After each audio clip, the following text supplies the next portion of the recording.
2004 সালে কংগ্রেস নেতৃত্বাধীন ইউপিএ জোট জিতলেও সোনিয়া গান্ধী প্রধানমন্ত্রী হতে অস্বীকৃতি জানান। মূলত বিরোধী দল কর্তৃক তার বিদেশি বংশোদ্ভূত পরিচয় নিয়ে সৃষ্ট বিতর্কের কারণে তিনি এই সিদ্ধান্ত নেন। এই অপ্রত্যাশিত রাজনৈতিক শূন্যতায় স্বচ্ছ ভাবমূর্তি এবং অর্থনৈতিক উদারীকরণের রূপকার হিসেবে খ্যাতিসম্পন্ন ডক্টর মনমোহন সিং প্রধানমন্ত্রী নির্বাচিত হন, যা তাকে দুর্ঘটনাবশত প্রধানমন্ত্রী হিসেবে পরিচিত করে। সঞ্জয় বারুর লেখা the accidental prime minister, the making and unmaking of Manmohan Singh বইটি 2014 সালে প্রকাশিত হওয়ার পর ভারতের রাজনৈতিক মহলে এক তীব্র আলোড়ন সৃষ্টি করে।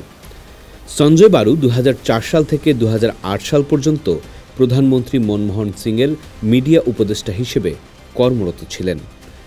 বইটি এবং তার উপর ভিত্তি করে নির্মিত চলচ্চিত্রটি মনমোহন সিংয়ের প্রধানমন্ত্রিত্ব, কংগ্রেস দলের অভ্যন্তরীণ ক্ষমতার সমীকরণ এবং গান্ধী পরিবারের ভূমিকা নিয়ে এক নতুন বিতর্কের জন্ম দেয়। সঞ্জয় বারুর বইটির প্রধান উপজীব্য বিষয় ছিল ডক্টর মনমোহন সিং প্রধানমন্ত্রী থাকলেও ক্ষমতার আসল কেন্দ্র ছিলেন কংগ্রেস সভানেত্রী সোনিয়া গান্ধী। সঞ্জয় বারু অভিযোগ করেন যে মন্ত্রিসভা গঠন থেকে শুরু করে গুরুত্বপূর্ণ সরকারি সিদ্ধান্ত গ্রহণে সোনিয়া গান্ধীর প্রভাব ছিল অপরিসীম এবং প্রধানমন্ত্রী তার নিজের ইচ্ছানুযায়ী কাজ করতে পারতেন না।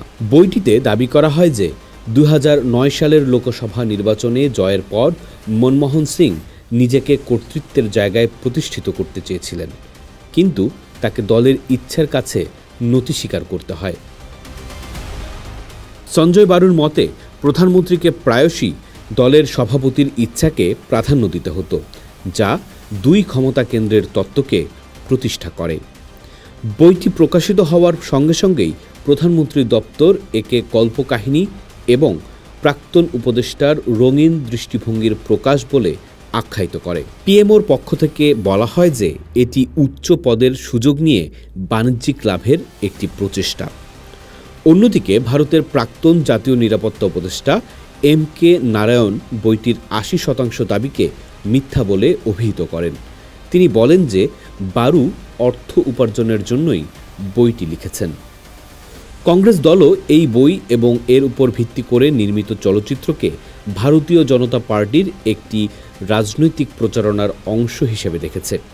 তাদের মতে 2019 সালের সাধারণ নির্বাচনের ঠিক আগে এই চলচ্চিত্র মুক্তি দেওয়ার উদ্দেশ্যই ছিল মনমোহন সিং এবং কংগ্রেসের ভাবমূর্তি ক্ষুণ্ণ করা। বারুর বই এবং চলচ্চিত্রটি মনমোহন সিংকে একজন দুর্বল এবং সিদ্ধান্ত গ্রহণে অক্ষম প্রধানমন্ত্রী হিসেবে চিত্রিত করেছে, যিনি সোনিয়া গান্ধীর দ্বারা নিয়ন্ত্রিত ছিলেন।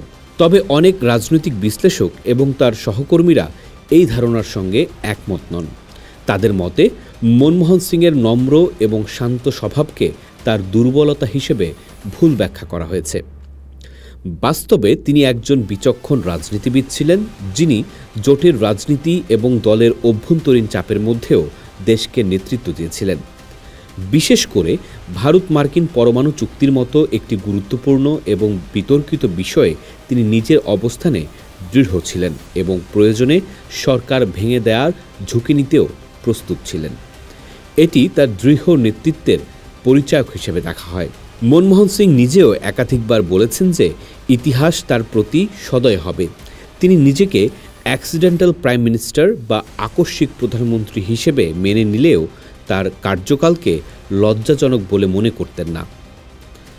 বইটির উপর ভিত্তি করে নির্মিত দ্য অ্যাক্সিডেন্টাল প্রাইম মিনিস্টার চলচ্চিত্রটি 2019 সালে মুক্তি পায় এবং এটি নিয়ে ব্যাপক রাজনৈতিক বিতর্ক শুরু হয়।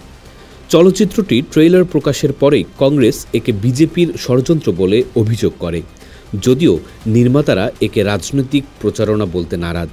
চলচ্চিত্রটিতে কিছু ঘটনাকে নাটকীয়ভাবে উপস্থাপন করা হয়েছে এবং কিছু ক্ষেত্রে তথ্যের সঠিকতা নিয়েও প্রশ্ন উঠেছে। উদাহরণস্বরূপ, ছবিতে দেখানো হয়েছে যে মনমোহন সিং বইটি সম্পর্কে অবগত ছিলেন, কিন্তু বাস্তবে বারু তার বইতে উল্লেখ করেছেন যে সিং বইটি লেখার বিষয়ে জানতেন না।